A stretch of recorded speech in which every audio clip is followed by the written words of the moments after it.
What is going on, good people? It is 10:07 Saturday night, May 18th. Rick Ucchino, Iridian Fierro with you as we recap AEW Collision and keep you up to date on everything that's going on with AEW Rampage. It is a recap / watch along here on the Fightful YouTube channel. Been a hot minute since I've been here. Iridian, I don't even think I've seen you in a month. How are you doing? I'm doing so good. Yeah, I feel like I can't even place the last time we were doing a show together. And I don't know if it's because it's been that long or if I just have terrible memory. It could be both. It probably both. The terrible memory is in there with me as well. I was free last, we were off last week, right? What? No, Yeah, no, it was 2 weeks ago. 2 weeks ago. It Yeah, was 2 weeks ago. We were all available, and there was no collision. Yep. And then the following week, Cresta, through a bunch of circumstances, ended up holding the fort down. I think it was her and Rob who had to do the show last week. And now Cresta's off this week, and you're gone next week. With this whole entire review show is just it's a box of chocolates. You really don't know what you're going to get on a week-to-week basis, which is another reason to tune in because you just never know who might show up here. Today, it's me and Iridian. We're going to hold things down for the next 45 minutes to an hour or so, depending on how long it takes us to get through everything. Right now, Kyle O'Reilly with a grimace on his face as he is just whooping into Lee Moriarty at the moment on AEW Rampage. We appreciate everybody who is joining us here tonight on a Saturday night. Colliders assemble. Get your super chats in. Get your humper chats in, like Ricardo, Little Stinger since 88, saying at work, just popping in to spread some love here. We appreciate that. Thank you very much, Ricardo. Get those super chats in. Get your humper chats in. It is the guaranteed way to get your comment read on the air tonight, and Luis will constantly stay in my ear and make sure that I read all of them and I don't forget anything as we go through. It's been a minute. Let's see if I remember how to do this. Let's kick off with this banger of an opener we had, Iridian. Will Ospreay, Shane Taylor. This is a match that was set up by a blindside attack from Shane Taylor on Will Ospreay last week. We get Undisputed Kingdom on this coming down. Roddy on commentary, which was great as always. Ospreay shot out of a cannon to start off this one. Big drop kick, literally flying to the outside. Like, this man floats in air. It's ridiculous how much body control that he has. Obviously, we get some chaos erupting on the outside. Anthony Ogogo with the sucker punch that lets Shane Taylor get the upper hand and slow things down. I thought this was such a great matchup for Will Ospreay, who, a lot of his matches that we've seen so far in AEW, it has been go, go, go, go, high octane the entire time. That's not Shane Taylor's game. Shane Taylor is ground and pound. And this was, as Kate said on Twitter, this was a bad night for the Will Ospreay doesn't sell crowd. He was selling. He was. Slowed things down a lot tonight, made Shane Taylor look really, really good. And then, my Lord, able to get the big man up for the Storm Driver and win this matchup tonight. This was I love. There was a lot to like about this opener tonight. What did you think, Iridian? Yeah, I think putting them both against each other was really great because they were just able to showcase how just like rough and tough they both are. And like you said, Kate tweeted that it was a bad night for people who didn't think that Will Ospreay would sell because he was selling everything tonight. It looked like everything that Shane was giving to him, like Will was taking that. And I love that they just immediately were firing on all cylinders. And do you know what I really liked about this match? The drama, okay? Because the fact that the Undisputed Kingdom was on commentary, and when Will Ospreay grabbed that water and just threw it in Roddy's face, you would have thought the world was ending, okay? Nigel was like, that's a man with glasses, okay? Disrespectful. You would have thought it was the most disrespectful thing ever. But Nigel yelling on commentary just really made that so much more funny. It was kind of like a disgusting act by Will Ospreay. But I thought it was a really, really great match to open up the night. Nigel was on another one again tonight. Like, the man's an absolute savage. Like, opening up the show with game recognizes game, and then when Bryan Danielson comes out for the main event, he's like dumb recognizes dumb. Yeah.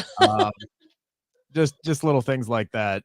He was really, really good. We got a super chat here from Van Twinblade. Really appreciate it. Says, so Darby is concussed, and Daniel Garcia is replacing him. I don't hate that. Also, I made sweet tea. Y'all want some? I would love some sweet tea right now. I have boring water. Is that official? I don't know if I heard that or not. If I didn't see that, I'll try to figure that out. If that was on looking through social media, I was curious, and we'll talk about it, Iridian. I was curious what Daniel Garcia's involvement tonight was going to mean. I didn't see anything about Darby being concussed or anything like that. So that would be oof. Boy, can we, if that's the case, can we stop with like pro wrestling injuries for a hot minute? Because Well, both companies are dealing with it right now, and this is like a Pro Bowl team. We're on third alternate at this point if Daniel Garcia does end up replacing Darby Allin here. That's interesting. I wouldn't hate it because Darby, you need to heal up, sir. You need to rest. And we've talked about how we've wanted him to go on vacation for a very long time, and he just kept getting injured. This man was hit by a bus 3 weeks ago. And the fact that ran into a moving bus, whatever it was. The fact he had a broken foot. Came out there, that's insane. And for him to announce that he was in the match, I'm like, sir, no way you got that approved. There's just no way. He's medically cleared. Stay home. I don't hate the idea of him being replaced by DG. But I feel like there's a lot of other people too who could also be in that spot. No shade towards DG at all, because I love Danny Garcia. Sure. But interesting choice if that's the one that they're going with. Yeah, I haven't seen that.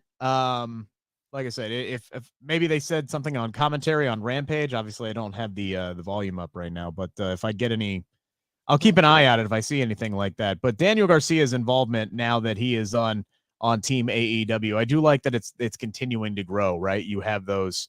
It's kind of like a smaller version right now of the NWO versus WCW kind of storyline that they got going right here. You don't need to grow it massively to where it's like one side of the company versus the other side of the company, but you have people who are willing to stand up and stand next to Tony Khan and fight his battles for him, because as he told me on ESPN 1530, he is not going to be getting into a wrestling ring, even though he took the Khan driver, the Tony driver, or the whatever they're calling it nowadays. No interest in doing that. Not that he couldn't do it. He just says he would suck at it. So he wants to keep AEW where the best wrestle. Like Will Ospreay tonight. Will Ospreay is great. We all know he's great. Props to Shane Taylor tonight, because that's a big moment for him to get in the ring with somebody like a Will Ospreay. Iridian, he did not look lost at all in this. No, he didn't. He really held his own. And I know people might say like, oh, like, why is Will Ospreay having a match with Shane Taylor? But like, look at what this brings both of them. It really shows you that Ospreay could really go with anyone, and it builds on Shane Taylor's reputation. Like, he's got these big matches under his belt on his resume now. So, and the fact that he's holding his own in each of these matches, like, that's just building up Shane Taylor Promotions at the end of the day. Correct. Undisputed Kingdom did ambush Ospreay after the match. He gets the upper hand, though, escapes after a tope suicida to the outside and runs to the back. Ospreay and Roddy is going to be really good. I know you're going to be in Vegas for this one live. Where's this one on your excitement scale as far as next weekend? There's so many good matches on the card. It's just like I'm the top of my excitement match is going to be Willow and Mercedes. That's the match that I'm ready for. And then Mox and Takeshita, I just know that's going to be a banger. This might be like match 3 or 4, because I know that this match is going to deliver. Yeah, I mean, Anarchy in the Arena obviously is going to be absolute anarchy. Pick another word if you want to use it, but it's going to live up to its name for sure. So there's a lot to be excited about. I'm with you though, Willow and Mercedes. I'm just very. I want to see Mercedes wrestle. Like, it's been so long since I've seen Mercedes wrestle, and I'm like, let's go, let's get to it. And it was nice to see her take kind of her first bump this week on Wednesday. And what a great contract signing. Those words don't come out of my mouth often. What a great contract signing. Okay. I think we had 2 of them this week because what Cody and Logan Paul did last night was pretty good as well. You brought up Jon Moxley. We see him and Claudio backstage. I thought this was a really good promo look, Mox always cuts great promos. Not always the same for Claudio. Arguably, I think his best work here, cutting a promo, even though he literally says in this, the thing he hates is standing in front of a TV and talking. Like he's like, I hate this. I think it's stupid. And then he goes out and cuts the best promo he's ever done, talking about how look he loves to fight. He loves exposing the phonies of the business. And Don Callis family, they're not going to be making a name off of the BBC here. I love Mox saying they don't play for money or adulation or titles or Instagram or any of that bullshit. It's just they play for keeps. They play for blood. They're out there to hunt because they love it. Yeah. I mean, it's not going to add any hype to Mox versus Takeshita for me because I was already hyped enough for that match, but this was good work done. Oh yeah, no, this match, this little promo got me more hyped. Just because I feel like teamwork makes the dream work. I love seeing the Blackpool Combat Club, and I feel like Mox and Claudio really just fed well off of each other. They said that, the secret is that it's in their nature. Like they want to fight. Like you said, again, it's not about the lights and the cameras for them, even though that's what they were doing tonight, but they want blood. Like they are hunters. And I believe it. And I'm a little scared. But I want to know where Wheeler Yuta's at. Okay. I just need a little picture, a fake phone call. Claudio could be like, you know what? It's Yuta. I gotta answer this really quick. I'll be right back. A voicemail, even.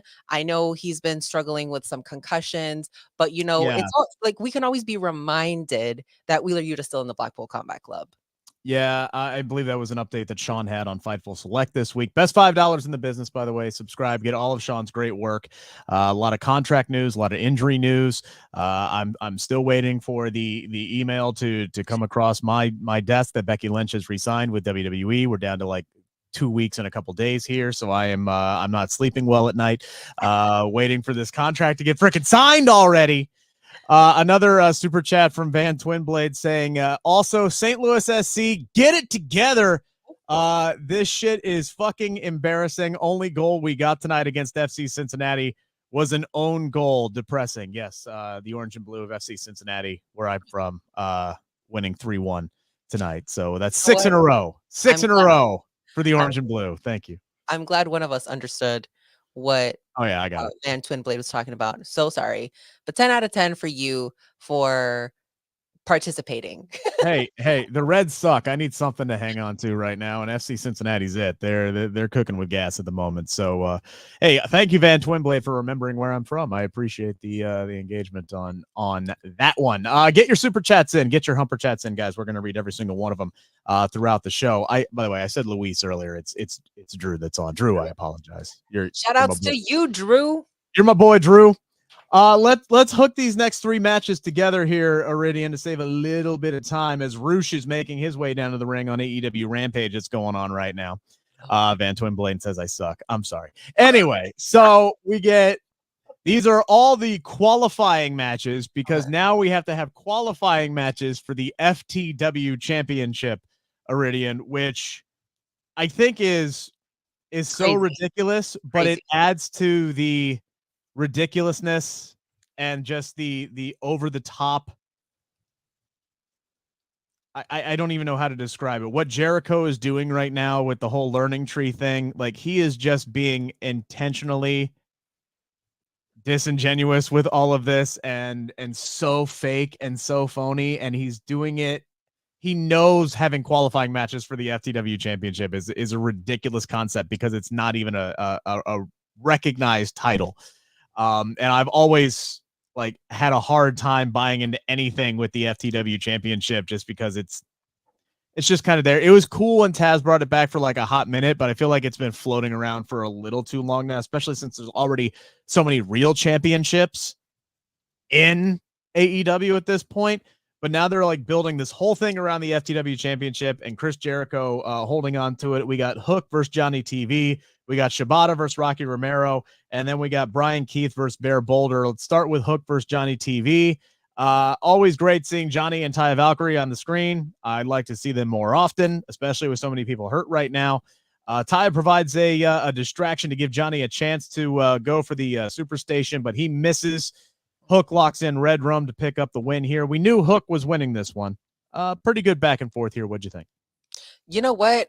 I know you said we were all knowing that Hook was going to win this one. I was a little shocked when he did pin Johnny TV, Johnny AEW, whatever his current Johnny last name iteration is. Yeah. But I was like, oh, okay, maybe it's just because it happened a little quick for me. But we know that FTW championship belongs to Hook. Okay, no one else can have that belt. And this whole tournament, I don't really see what the point of is unless Hook is gonna get that title back. But then that's gonna make Chris Jericho's month long of the learning tree kind of irrelevant, right? Yeah, I don't know. I mean, look, I I remember sitting on this program a couple of weeks ago, sitting here talking about and yes, by the way, thank you, Van. Roosh just murdered a man on live TV, Oh or my he is goodness. murdering a man live on TV right now. I can't even tell who he's wrestling at the Who moment, is he but fighting? he just got tossed into a barricade after eating the shotgun drop kick in the corner. Oh Oh, my god. oh, you poor bastard. Anyway, I remember sitting on this program just a couple of weeks ago, or a month or so ago, just like wanting Hook to be involved with people higher up on the card with some bigger names, and I at least now he's working with guys like Jericho and Shibata, and he's got this triple threat match that's going to be coming up here soon. So it's wrestling Johnny TV. It's one of those things where it's like you get what you wish for, but it might not necessarily be what you had in mind. Yeah. But we'll see where things go from here. Shibata does beat Rocky Romero. I thought this was a good back and forth as well. Both men working limbs to set up their respective submissions. Shibata, gets the dub with the figure 4. So it's Shibata and Hook, and then we needed one more person, and we get right back to back to back here. Bryan Keith going up against Bear Boulder. There's talk of Savage Sauce and Titty City and all sorts of craziness here. And Bryan Keith went full Hannibal Lecter on the nerps of Bear Boulder before hitting a blockbuster to win this one. This was a lot of craziness in like 3 minutes of television, with the promo to the match itself. Yeah. I'm glad that Bryan Keith is getting this spot. He's only in this match on Wednesday to eat the pin, though. We know that, right? Like, because there's a friendship between Hook and Shibata, and those two are going to be friendly with one another. Don't want to have one of those two beat the other one. So hey, let's put another guy in there and have Bryan Keith be the guy to eat the pin. But nice to see him picking up a win on Collision. Yeah. Did you have a favorite out of these 3 qualifying matches? Because mine was definitely Shibata and Rocky Romero. I mean, just for the fact that Bryan Keith chowed down on a man boob, I guess I got to go with that one, right? That was wild. And first of all, I didn't know the man that he was fighting. Bryan Keith came out, and then I thought the man's name was Sausage. It's not. It was Beefcake Boulder, I believe. Is that what And they called him on that one? Beefcake Boulder? I want to say it was. But write it in the comments, guys, if I'm wrong. But when he said he was taking us to Titty City, I Mhm. was like, where? Where are we going, sir? And then the match immediately started. And by the time I had finished processing that that's where we were going, the match was over. See, now So that that may sound like false advertising to some, but I've actually been like a part of indie shows where they have done this move before, and it's usually somebody like Bear Boulder, who is a big, burly, hairy chested man. It's a great comedy spot at indie shows. That is the first time in my professional career that I have heard that mentioned on national television. So I got a pretty good chuckle out of that one. But this triple threat match that they set up on Wednesday is going to be pretty good. I would think Hook is going to end up winning this, and we probably get Hook and Jericho at Double or Nothing. Where would that one rank on your excitement list, that's at Iridian? the bottom. That's all. That's at the stairs. Man, there's so many other things that we could be seeing, and there's so many superstars who are not featured. Where is Ricky Starks? Mm, Donde en el mundo está Ricky Starks? It's like, where's preach, Carmen San Diego? Where's Ricky? preach. This is what I need to know. I'm trying to ask the important questions. Um, and also back to the Shibata and the Rocky Romero match. They had mentioned on commentary that like Shibata, oh, he was like 184 days as pure Ring of Honor champion. You know who's the current pure Ring of Honor champion? Wheeler Yuta. At least put a picture of him somewhere. Like, please.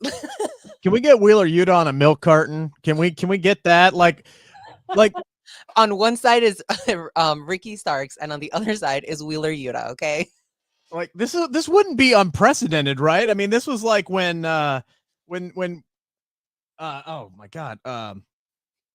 When Jay White was absent for a little bit and they brought the cardboard cutout, right? Like we could just do the same thing. Just have somebody in the BCC carrying around a milk carton. Could you imagine Claudio coming out with a little Wheeler Yuta card, a card blade, or I don't know what the name would be. We got to figure one out, but that would be incredible. I like the milk carton idea. Have you seen the Ring of Honor Pure Champion? Have you seen our Yuta? Where is our Wheeler? Where is our Wheeler? Where's Ricky Starks? Where's the Absolute?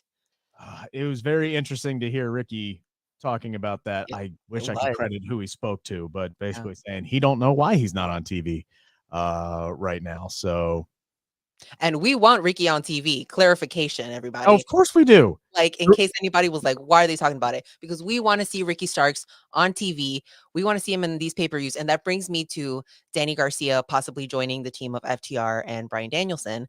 Ricky would also fit on that team, just saying, because he does have that friendship with, or maybe not friendship, but like respect between Bryan Danielson. So yeah, yeah. I mean, that's kind of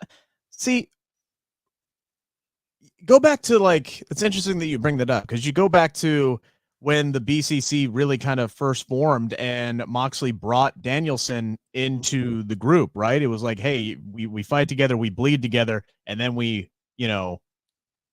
on the same page and we're there. Bryan and Ricky have already bled together.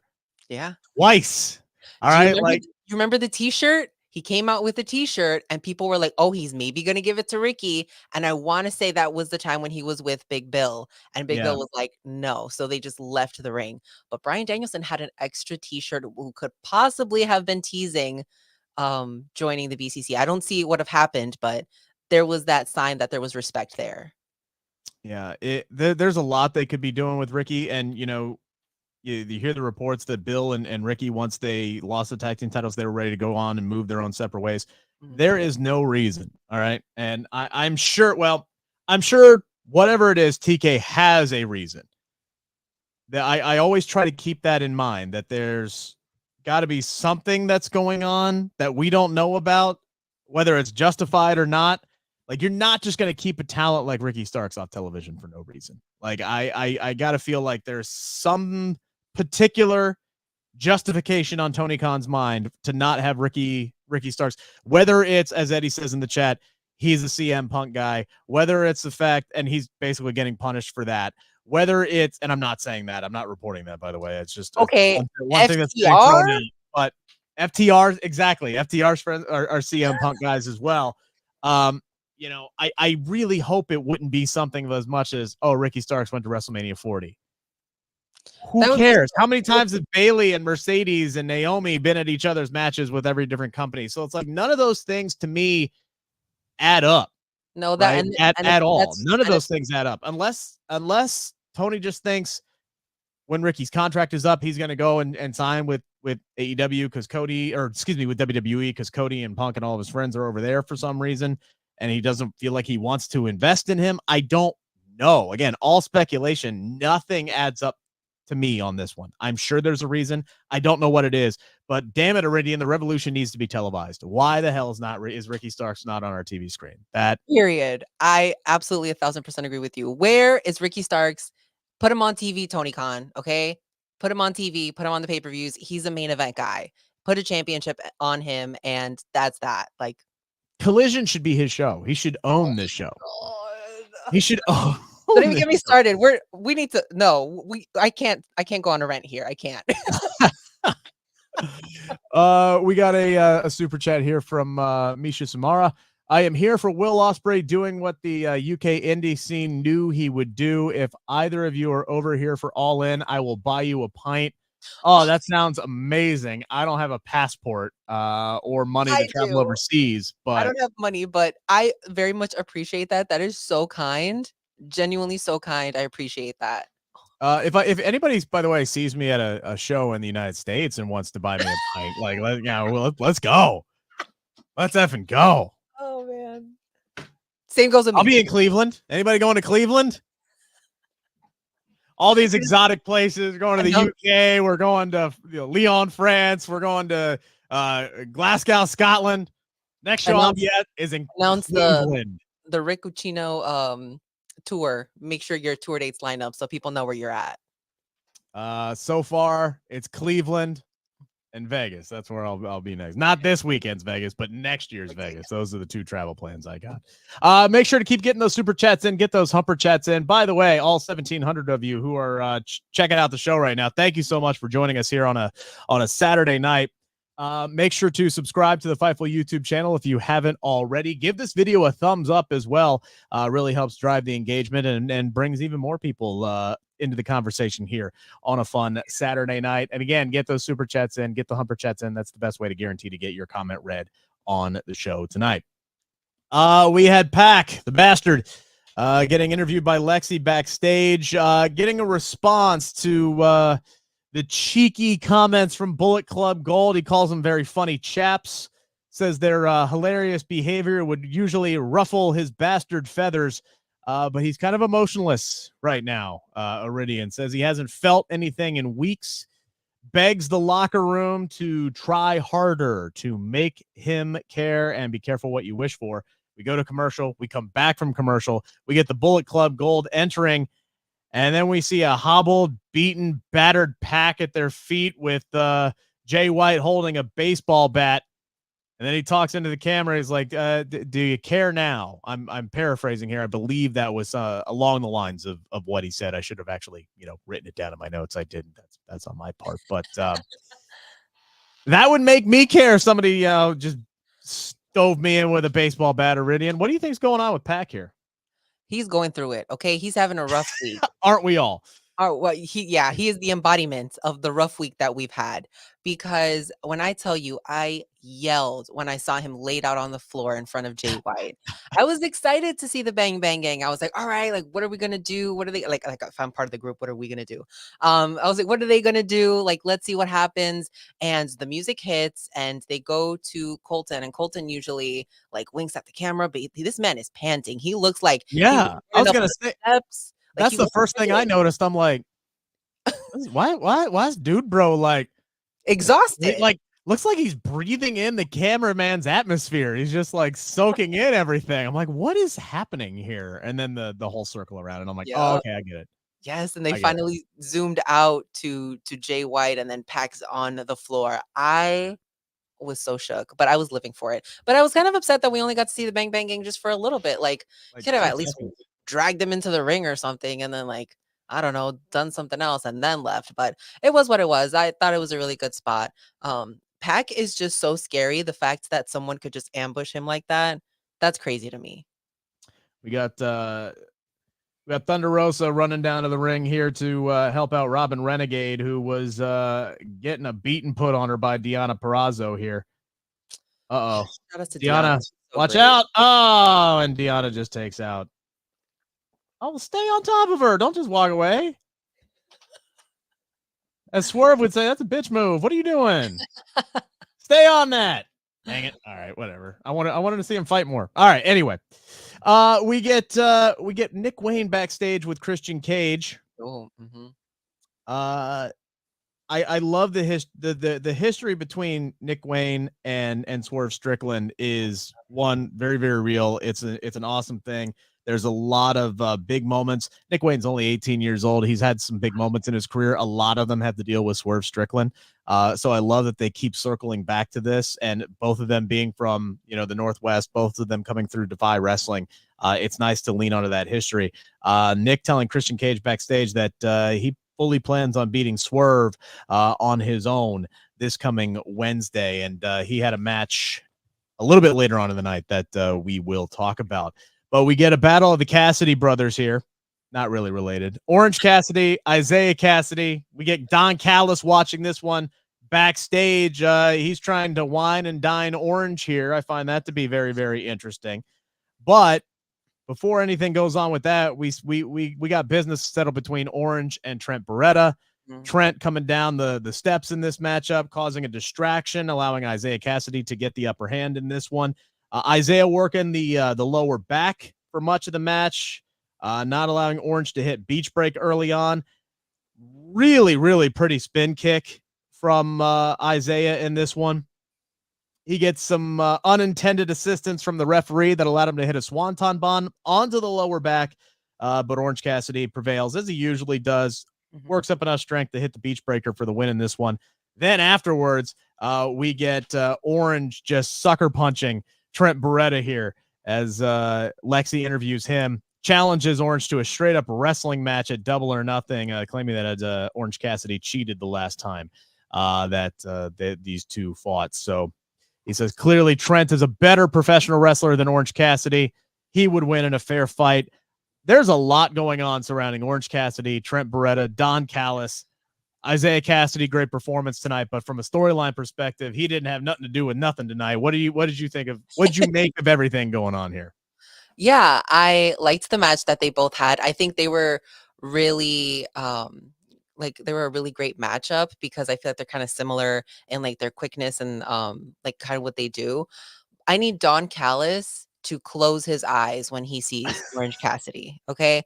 I need him to close his eyes, turn around, and walk the other way because he already took Takeshita. We cannot let him take Orange Cassidy. There's no way. What like his business needs to be bankrupt. Like he doesn't have any business with Orange Cassidy. I am excited to see where things progress when it comes to Trent. And I know Chucky is right now injured, so I don't know what's gonna happen with his career moving forward. But Trent right now seems like he's on the come up, so it's just gonna be interesting to see where this goes, especially because Orange was the person in Best Friends for about maybe like a solid year, right? Yeah, easily. Look, Orange Cassidy and the Don Callis family, square peg, round hole. There's not a fit there. I'm sorry, there's not. If anything, what I'm hoping is this is a setup for a swerve, and it's actually Trent Beretta that gets pulled into the Don Callis family because that's a fit. That would make sense. I don't hate that. Trent Beretta with the Don Callis family, yeah, makes a ton of sense. Yeah. Orange Cassidy. No, I'm sorry, because you're gonna have to like if Orange Cassidy goes with Don Callis, they're gonna have to basically completely rebuild him and present him differently and character changes and all that. Because again, I just don't see. It's just weird.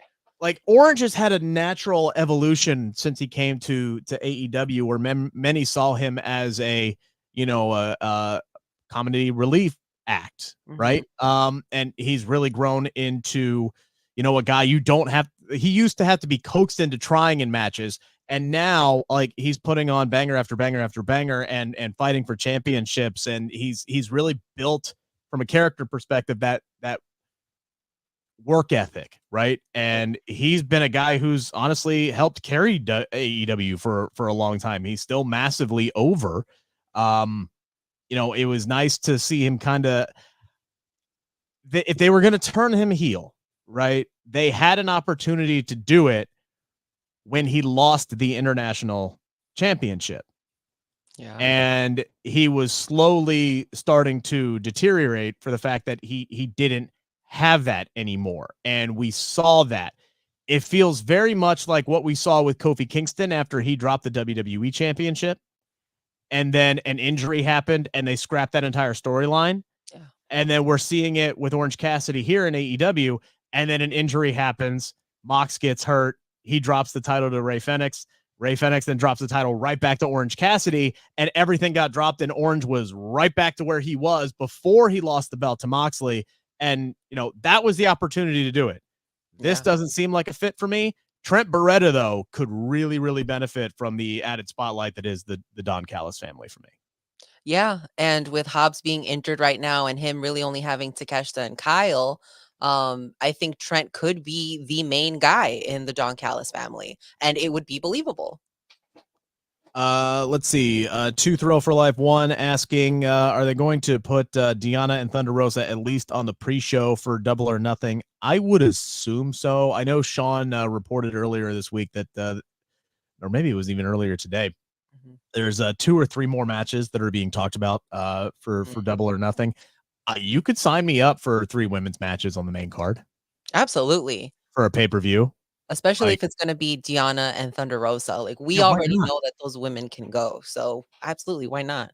Yeah, we do have our we do have our standard 9:20 women's match to get to here in a second here, Iridian. But first, hey guys, I'm here to tell you about BetOnline.ag, the official betting partner of Fightful. It's not just an online platform. They've been trusted for over 25 years. They boast a focus on the player approach and have built their reputation on offering their clients nothing but the best. From cutting-edge technology to enticing promotions and the latest sports betting odds. Whether it be wrestling, MMA, boxing, or football, baseball, basketball, or racing, anything you can think of. All major sporting events are covered by BetOnline.ag. Fast payouts, highest credit card acceptance industry-wide, safe and secure online environments, and their live betting feature allows you to bet on your favorites weekly and easily and in real time. BetOnline.ag. That's where we're going at Fightful. That's where we suggest you go as well. That's where we get all of our odds at. BetOnline.ag. Only bet what you can, and please bet responsibly. thank you, Sean. Our boy Drew in the chat saying it doesn't make sense for the guy who was attacked by his best friend to join the heel group over the evil heel former best friend. Because that, yeah, when you think about it, Trent's getting booed out of the building. He's already getting the Don Callis reactions. Turning Orange Cassidy heel would make No sense. because, yeah. And I think it's one of those situations where if you turn him heel and it's not like a natural thing, like they had a chance to do, like I said, before he won back the international championship, fans are going to reject it and they're just going to cheer for him anyway, like because they want to. Like we've seen that before.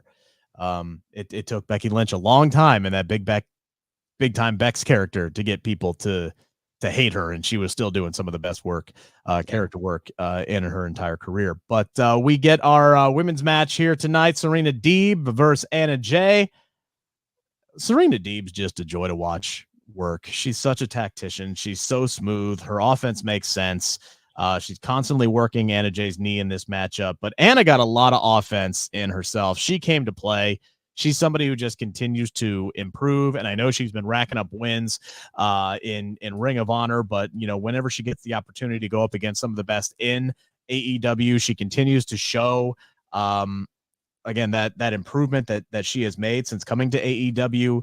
The elbow drop turned into the Queen Slayer, so damn good. It was flawless. The timing was perfect. It was as smooth as if Serena was applying the hold herself. Deeb ultimately gets the win with the submission, but the finish already, and this is my problem, and this comes down to a timing thing and camera cuts and all the other stuff.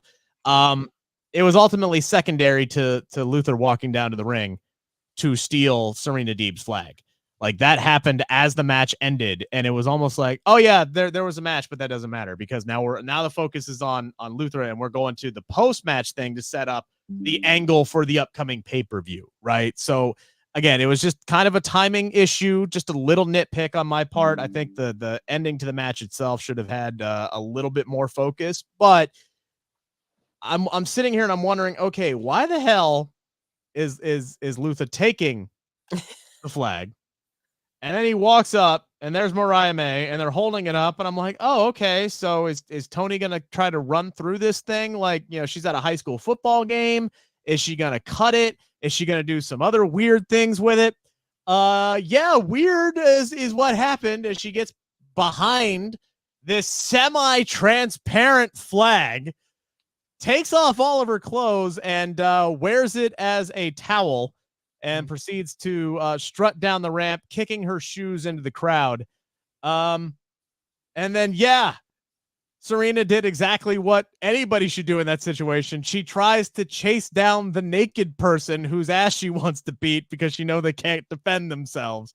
But there was a lot that happened there. Lot to unpack there, Iridian. What'd you make of everything? Yeah, the ending of this match, I kind of agree with you because the way that everything went down, they made it seem as like maybe Serena would be distracted by Luther getting this, and then Anna Jay would pick up the win. And I'm such a fan of Anna. I see like unlimited potential in her. I think she's a star. I do like that on commentary they did bring up the history that she's had in AEW. They mentioned that she was in the Dark Order. She was also part of the Jericho Appreciation Society, and now she's in Ring of Honor. She's picking up wins, and they also had the amount of wins that she had. I don't remember the specific number, but I'm like, 59. okay, oh, amazing. So I was like, okay, perfect. They're bringing up that she's not just someone to be played with, right? Like she is really a staple in the women's division in AEW. So I was really glad that they mentioned that on commentary. But when Luther came out, I was like, oh, okay, so Serena still won. So what are we doing? I thought also maybe they might just cut it like a grand opening kind of thing. And I think it was really significant or symbolic here that, Serena came out and she was kind of like, waving it around that this is her brand. This is how she lives by. But this was Toni Storm. Like she put it on, like she actually wore it. She wasn't just talking a game. And I'm like, okay, I see it. I get what you're doing, Toni. I liked it. I thought it was cool. I mean, I feel like maybe people got distracted by the fact that Toni was like taking her clothes off, but I got it. Yeah. And not do I second, do I think that she, this was like a John Cena at the Oscars type situation is absolutely. Yeah. 100%. They're not going to risk that kind of thing, even though this was taped tonight. But it was hilarious. Toni continues to own this, continues to play her mind games with Serena, which is such a yin and yang type dynamic that they have, because Toni is so over the top and outlandish and just like a walking cartoon character basically at this point. And I mean that in the best way possible, the way that this character has continued to evolve, and she just gets more and more ridiculous with it, but also to the point where it's getting over and she's becoming a fan favorite. And then you have all business, like I almost lost my career, Serena Deeb, like winning this championship is everything to me. And then you just have Toni Storm, who's like, so unserious. Wrap my naked body in your flag because I don't give an F. All right. Like just does not care. It's a really good dynamic between these two. I'm looking forward to this match as well, coming up at Double or Nothing. Continue to get those super chats in, get those humper chats in, guys. Guaranteed way to get your comment read on the air here. By the way, all 2,082 people, you all are crazy for joining us here on a Saturday night, but we love you so much. Give this video a thumbs up, subscribe to the Fightful YouTube channel if you haven't already, and subscribe to Fightful Select. Best $5 you're going to spend all month. Come on, you spent $5 on worse. And the more that you guys engage with us with this video, it lets Sean know that you like us and that we're doing a good job. So yeah, we need jobs, so we want to stick around as well. So send in those super chats, show your support. We always appreciate the great support that we get here at Fightful. We had Nick Wayne defeating Bland Stardust tonight, also called as how dare you? How dare you? Put some respect on Jack Cartwheel's name, Rick. I didn't mean bland as in he was boring. I meant bland as he didn't have face makeup on. That's what I mean by bland. But anyway, we had the son of Stardust here, Jack Cartwheel, going up against Nick Wayne. I will give respect to Jack though. That man took a rough bump on the outside off an over the top rope cartwheel and landed face first. Oh. Mm-hmm. Oh man, I hope I hope the check clears tonight. It should, because the cons are loaded. You earned it on that one. That's one of the things that I had in my notes that I said, oh my God, Jack Cartwheel flipped out of the ring and he was supposed to land on Nick. Nick moved, just complete wipeout. Insane. It looked nasty, but shout outs to him because I can't do a cartwheel. Can you do a cartwheel, Rick? Hell no. Okay, shout outs to you, Jack Cartwheel, for being able to do that. I used to be able to do them when I was a kid, and then just one day I just wasn't able to anymore. So the fact that he's doing it, 10 out of 10 for you. Like, not only that, but he's like it's a weird gimmick, but he's incorporated so much of it into his offense, at least what we saw tonight. Like he's transformed into moves like he's a freaking superhero, like he's Cartwheel Man, and he's just kind of owning it. He had a lot of energy. I like him. This is the first time that I've actually seen him perform. So that's why I didn't give him the nickname of Johnny Jobber or anything like that. Like I have respect for the talent there. But yeah, Bland Stardust lost tonight after Nick Wayne. He had this match won with Wayne's World. But my God, it was it was just poetic to see him stop, get up, and send a message to Swerve to win win the match with house call. I combined two words there. You see what happened there?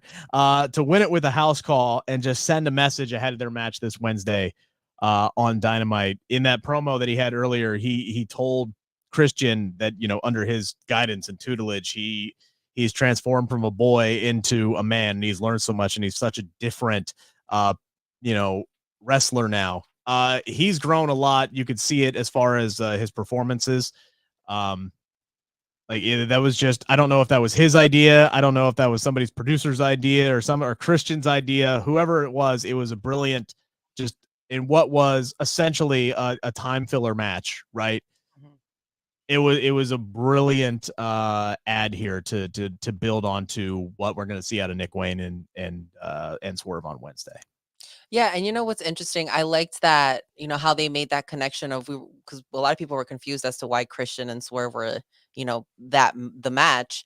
But when Christian was like, okay, well, you beat up my son, like now I have to like kind of like defend his honor, and now I'm gonna fight you. And I'm like, oh, okay, that makes sense. But at the same time, why couldn't we just have Nick Wayne versus Swerve to begin with? Because you still would have been able to make that connection. Like, okay, Christian is still involved, but he's involved because it's Nick Wayne's problem. And I did like that Nick, kind of stood up for himself tonight, and he was like, I am going to fight Swerve. Like, I'm going to do this. Like, don't worry. But that's the pay-per-view match right there, is Swerve and Nick Wayne. I think Christian and Swerve are going to have a great match, but the pay-per-view match is Nick Wayne and Swerve. That's just what I think. As great as I think Nick Wayne is already, I don't know if the history. I think Nick Wayne and Swerve could be a great pay-per-view match maybe a year from now. Like, just continue to build up Nick Wayne and his credibility. He's only 18 years old. He's going to have many championship pay-per-view matches in his career. I get at this point where he is, considering the fact also that he hasn't been wrestling a whole lot for AEW over the last few months. It was nice to kind of see him get this tune-up match tonight, and he's going to go against Swerve on Wednesday. And that's no fault to him. No, it's not.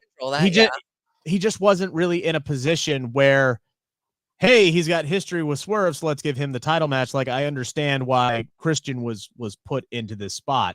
But Nick Wayne's going to continue to get better. I had a chance to talk to him last week for an article that's coming out on Monday for CageSideSeats.com. Just getting to talk to him, he's impressive. Like, he does not come off as an 18-year-old at all. He is wise beyond his years. He's kind of an old soul. He's a 9-year veteran in the business. He started training when he was 9, for crying out loud, for those who can do basic math. Like, it's insane how much experience he has and how much better he's going to get and how good he is already. So highly suggest you check that out. CageSideSeats.com is when I'm going to drop that on this coming Monday. All right, last chance to get those super chats, those humper chats in, guys, because we are on to the main event, our Bounty Gate matchup. It was Team AEW, Bryan Danielson and FTR versus Lance Archer and The Righteous. Bryan Danielson, obviously, we've seen the reports. He's not 100% right now. He's dealing with some issues in the neck and shoulder area right now, and you saw the heavy tape job that he had on tonight. And I've totally been ignoring Rampage, by the way, but Anthony Bowens is dropping Brian Cage right there and almost picked up the win. Mm-hmm. Got 4 minutes left on that show there. But so the main event going on Rampage right now, Danielson looked great.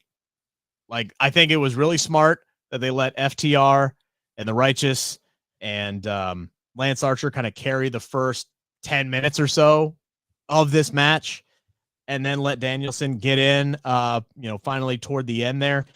But he looked great for a guy who's not 100%. FTR ends up winning the match with the Shatter Machine. Mm-hmm. This is a match, though, that I would have liked to have seen more focus be on the Bounty, right? Because the whole reason this match got set up, and it was a good match, right? But the whole reason this match was booked is because of what did they call it? The elite blood money that was on the line here. Like, it wasn't about winning the match tonight for Lance Archer and the Righteous. It was about collecting a big bonus, a big paycheck. So I would have liked to have seen more emphasis during the match itself on trying to injure their opponents instead of trying to win the match. Yeah. But they made up for it at the end when they brought in the chairs and then they really started assaulting them. I think it's a nitpick, but I think it's a story that could have carried through the match itself. Focusing on the match itself, Iridian, what do you think? Yeah, I see your point. I thought the match was fine. I did like what happened more at the end of the match. I was more for like, okay, yes, like what's going to happen here? I feel like we kind of knew who was going to come out the winners of this match, but Danny Garcia coming out to save FTR, we talked about that at the beginning of the show. It's very interesting if he's the one that's going to be replacing Darby. If Darby's being replaced at all, we still don't know. I feel like maybe if Sean would have popped up if something happened. But just very interesting choice if that's what they are going to go with. But I feel like this match for me was fine. It wasn't like anything that was crazy. Going into the pay-per-view, I feel like it could have been built up a little bit better, but I thought there was better matches on the card tonight rather than this main event. Yeah, I still haven't seen anything about Darby getting pulled, but we got people in the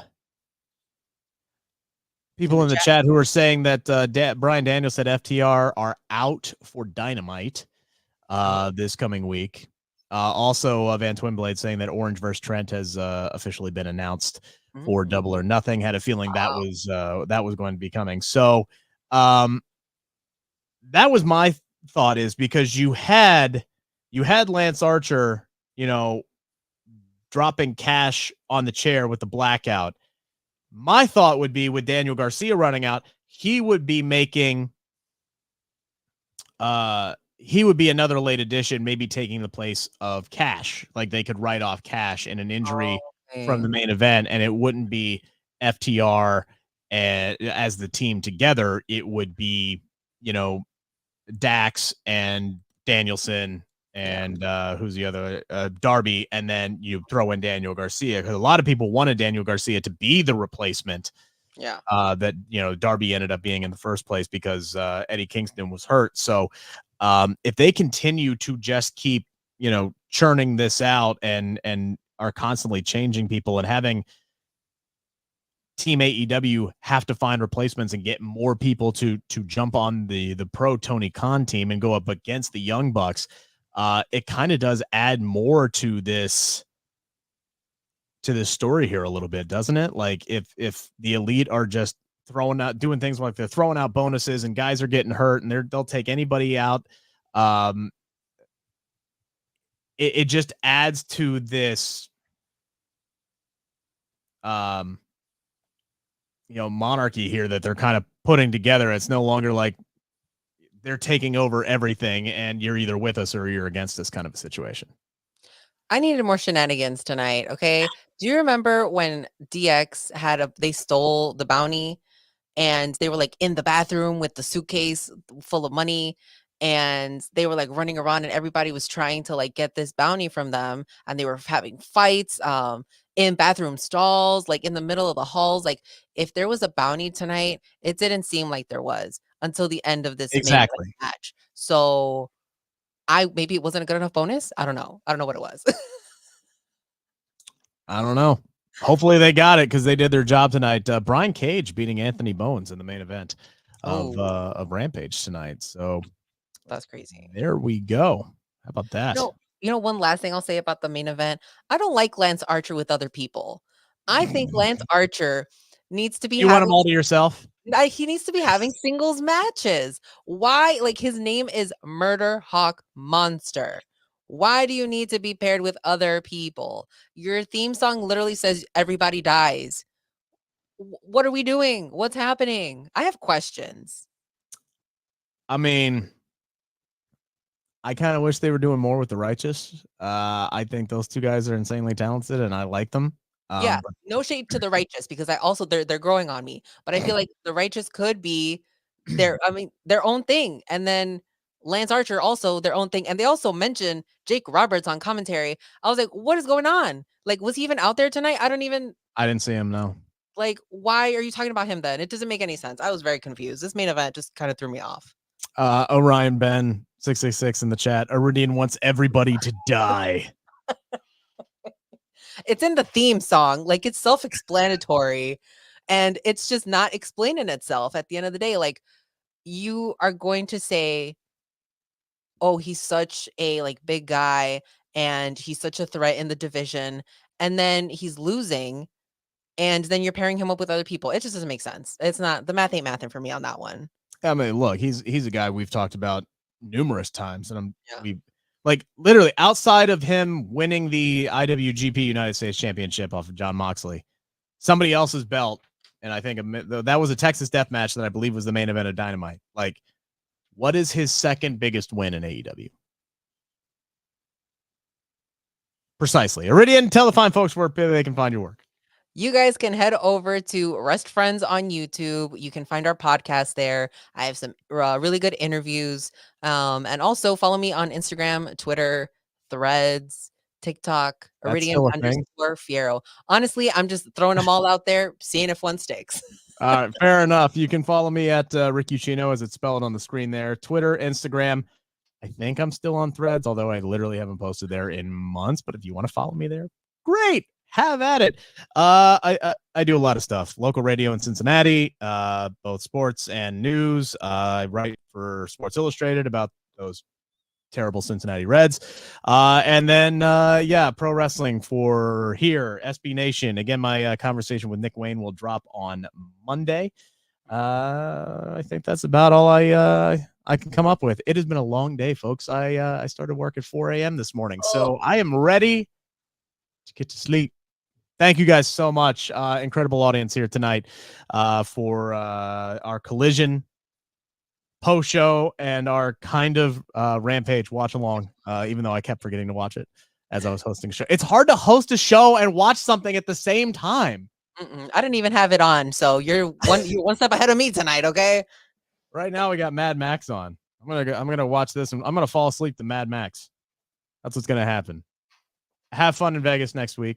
Me and Crystal will hold things down, and then we'll see you in the I guess we'll see you in the week June. after. Yeah. See you guys next month. We'll all convene next month. It'll probably be Cresta and Rob next week. No, I'm kidding. All right. Take care, everybody.